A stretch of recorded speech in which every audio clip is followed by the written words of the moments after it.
Oh, I was actually thinking about that question earlier. With October 22nd coming up, National Day of Solidarity Against Police Brutality. And with DV1's court case going today. Yeah. He's in right now. And if this goes up next week, he'll still be on trial. All right. So maybe that could be the question of the week. Oh, police brutality. Everybody has an opinion about police brutality. They might not have an opinion about globalization and third world exploitation and shit, but everyone has something to say about the police. Right. So let's see what the people say.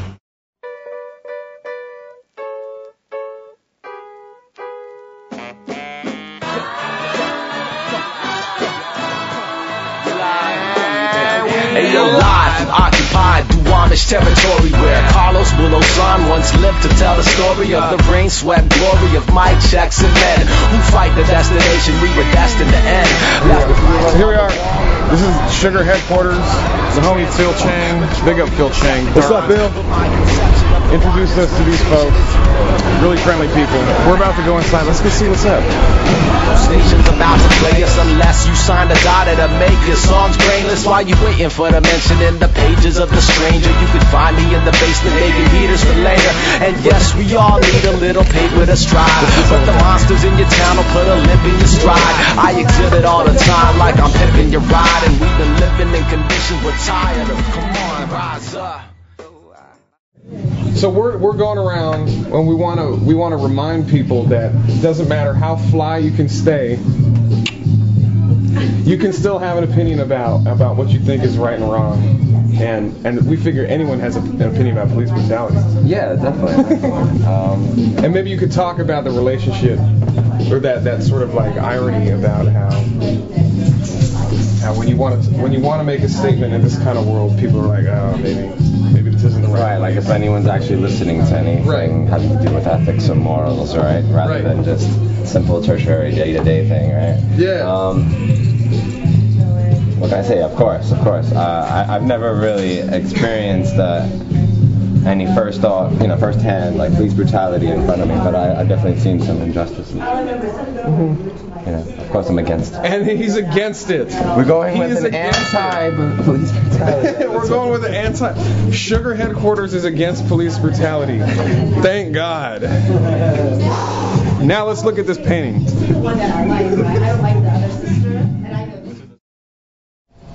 I mean, how important is, would you say, the social message is in your music? Well, I mean, people get the whole thing twisted. Like, you either have art with a message or art that doesn't. My thing is like, all art has a message.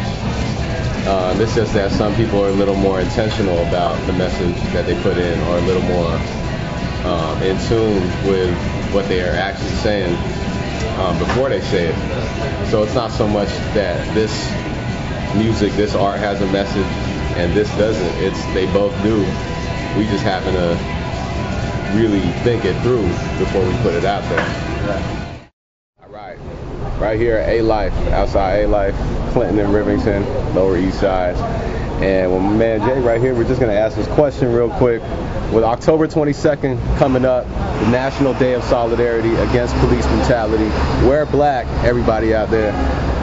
Like we do, like my man doing right here. Keep it dark. Yeah, man, we just want to ask you, what is your opinion on police brutality?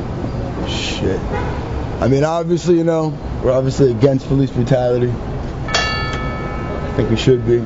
But at the same time, you're dealing with a lot of knucklehead fucking kids these days.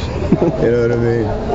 Like, I can understand at some point in time, like, maybe having to raise the hand, you know what I mean? Like, we're hugging kids too much these days. It's 1 o'clock. Just had, like, 4 12-year-olds in the store shopping for shoes. He's rollerblading with a broken arm. The police might have to start whooping some fucking ass. I don't know, There might be a time and a place. Thanks for coming through. The whole selling out issue is actually really interesting, and it's very applicable, I think, to us in particular, because people on their own, or for a number of different reasons, perceive us as trying to come out there to be about something and say something, and it's not just about making money with us, right? In terms of our music and our career and all this other stuff. And so,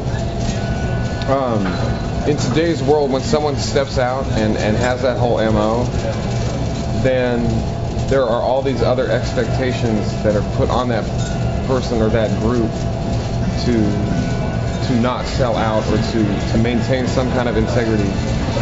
Otherwise, everything they're saying becomes invalid.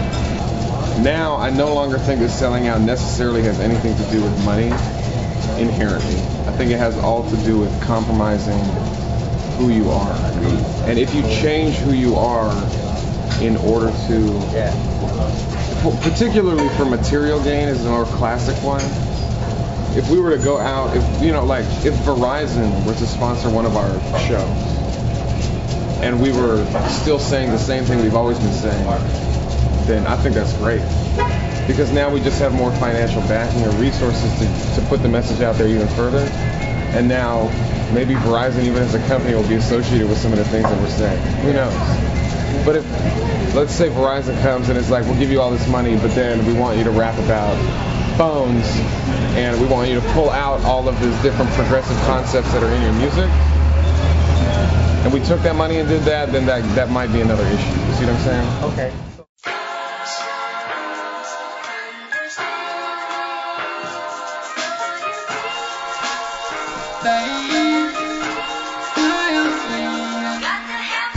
It's more than just a hobby or pastime. For 24/7, I'm representing a mass line. Daily grind, 85, wonder why. Maybe I'm way behind lately. Been occupying my mind with the possibility this means we'll all end with 2 albums and a handful of people I call friends, and friends I call my comrades, and comrades who stand together, write a book till it ends.